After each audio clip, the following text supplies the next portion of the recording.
was sitting in the pickup's back seat when Clayton Quarry first flashed between the pines. Sunlight skimmed the water so it looked as if a giant green eye lay open in the forest's bowl. Jade, our resident bio-nerd, kept saying the quarry was safe. Rich cracked jokes about the flatstone oil fields, and Bryce just wanted to jump off the concrete slab in the middle of the lake and notch another swim record. Why argue? Finals were a couple of weeks away. Who turns down a mini vacation?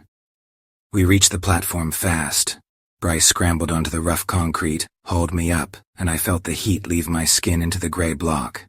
Music drifted from the Bluetooth speaker until the screen flashed, "Error, reflection found."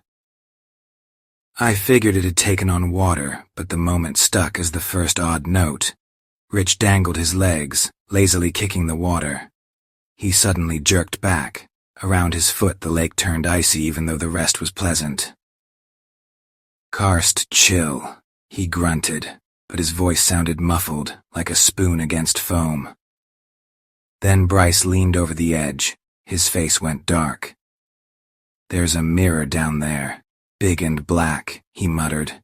We pressed to the rim and saw it, about 3 feet below, something glossy as oil, perfectly flat, swirling.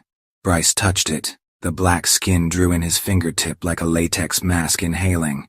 In that instant, every sound died. The speaker, the splash, everything. He tried to yank his hand out, but the film held.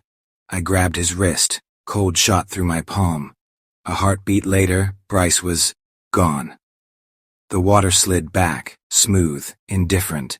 My scream bounced off the dull sky. 3 of us left, making plans in absolute silence. Jade figured it out fast, a carpet predator reacting to motion and noise.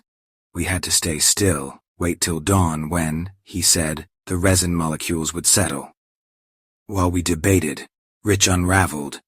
He yanked a gas can from our lantern kit, muttering about bronzing the monster. I begged him. 1 spark and the slab would sink. The concrete was ancient. He pitched a mug shard into the water. The mirror ballooned a dark blister. The platform rocked. During our tussle for the can, I heard Jade whisper, "Lie flat, don't breathe." Rich had already sloshed gasoline and flicked the lighter. For a split second I saw inside the blister. Fish skeletons quivered. Shards of plastic glinted, like it stored everything it had eaten. The flame flared, then snapped out, and even a tiny wave rolled toward us. The slab cracked.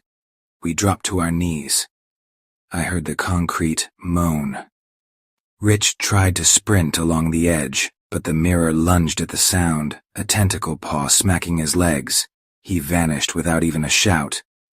Jade and I remained. "Silence," he reminded me. We spent the night back to back. My heartbeat roared in my ears. I feared its echo would wake the thing. When the sky paled, the water really did settle. The mirror sank deeper. We slid in an old ramp board, paddled like frogs. No splashes, no kicks. Once my knee brushed the surface, a dark ribbon swelled up, but finding no noise, slowly dissolved.